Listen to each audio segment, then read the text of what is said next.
Bonjour Monsieur Théron. Bonjour. On vous reçoit pour une série de podcasts sur le travail social. Pouvez-vous brièvement vous présenter ou parler de votre métier d'éducateur spécialisé ? Alors je ne vais pas vous faire un résumé de la situation, sinon on en aurait pour 3 jours, étant donné que je suis plutôt en fin de carrière.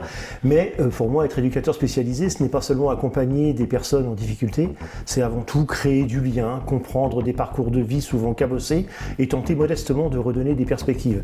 C'est un métier profondément humain, où la relation est finalement au cœur de tout. Parfait. Rentrons dans le vif du sujet. Aujourd'hui, le travail social est de plus en plus structuré par des dispositifs. Quel regard portez-vous là-dessus ? Un regard assez critique, même si les dispositifs sont nécessaires. Ils permettent d'organiser, de structurer et malheureusement, ou heureusement, je ne sais pas, de financer aussi. Mais ils peuvent aussi devenir dangereux s'ils prennent le dessus sur la relation humaine. Le risque, c'est de transformer les personnes en dossiers, en situations et en cases à remplir. Or, derrière chaque dispositif, il y a une personne, une histoire et une dignité. Que voulez-vous dire par conserver le regard humain ? Vous voyez, on parlait dans la question précédente des cases à cocher et des dossiers et des situations. Cela signifie qu'il ne faut jamais oublier que l'on accompagne des êtres humains, pas des problématiques. Ça veut dire prendre le temps d'écouter, même quand les contraintes administratives sont lourdes. Cela veut dire aussi accepter la complexité, les contradictions, les fragilités. Le regard humain, c'est refuser la simplification. Tout ne rentre pas dans une case. D'ailleurs, à ce titre, moi j'aurais envie d'ajouter qu'il y a de plus en plus d'interfaces machines dans notre secteur qui, pour moi, parasitent aussi le regard humain. Alors j'espère qu'il n'y a pas un biais ou quelque chose qui va nous désensibiliser, mais c'est vrai que cette interface machine, les écrans et les dossiers numériques prennent de plus en plus de place. Bon, est-ce difficile dans un contexte actuel ? Oui, de plus en plus, hélas, les exigences administratives, les logiques de rentabilité, les indicateurs, tout cela peut éloigner du cœur du métier. On demande parfois aux professionnels d'aller vite, d'être efficaces, d'ailleurs sans jamais vraiment savoir ce que veut dire le mot efficace, et d'être mesurable. Ça, c'est la grande question.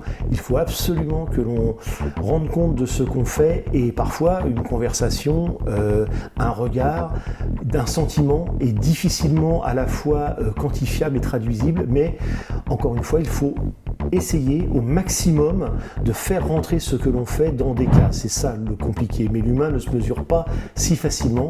Une rencontre, une confiance qui se construit, cela ne rentre pas forcément dans un tableau Excel. À ce titre, moi, ça me fait penser à cette fameuse démarche qualité qui s'implante un peu partout dans nos associations. Voilà, bon. La démarche qualité, je pourrais éventuellement vous en dire 2 mots si j'y connaissais vraiment quelque chose. Moi, j'ai l'impression de travailler à Carrefour. Voilà.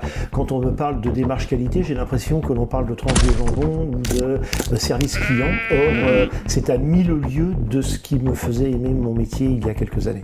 Je partage ce constat. Alors, comment résister à cette dérive ? Alors avant de savoir comment résister, la vraie question c'est est-ce qu'on va pouvoir y résister ? J'avoue que je suis très sceptique, mais le temps qu'il me reste à travailler, je vais essayer justement d'y résister, tout simplement en restant fidèle à nos valeurs, en échangeant entre professionnels, en prenant du recul, et parfois en désobéissant intelligemment. J'espère que mon employeur ne regardera pas le podcast. Désobéir intelligemment quand il le faut, pour rester du côté de la personne. Ce travail social doit rester un espace d'humanité, pas seulement un outil de gestion. Quel message souhaitez-vous faire passer finalement ? Que l'accompagnement social ne peut pas exister sans humanité. Les dispositifs doivent rester des moyens, jamais des finalités. Si on perd le regard humain, alors on perd l'essence même de notre métier. Et c'est, sans vouloir verser dans le catastrophisme, ce qui est en train de se passer actuellement à mon sens. Dans un monde où tout tend à se rationaliser, le rôle de l'éducateur spécialisé est aussi de rappeler une évidence. L'humain ne se réduit pas à un dispositif. Il se rencontre, il s'écoute et il se respecte. Et quand on voit l'état de notre monde, on se dit que ces indications-là ne sont pas toujours bien suivies. Avant de conclure, je voulais revenir sur quelque chose que vous avez dit, Monsieur Théron, qui fait écho à la thématique de cette chaîne. Moi, je parlais de rebelles intelligents. Et pour faire lien aussi avec la thématique d'interrogateur social qui est la dissidence éducative.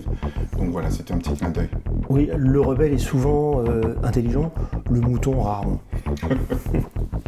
Merci, M. Théron. Voilà.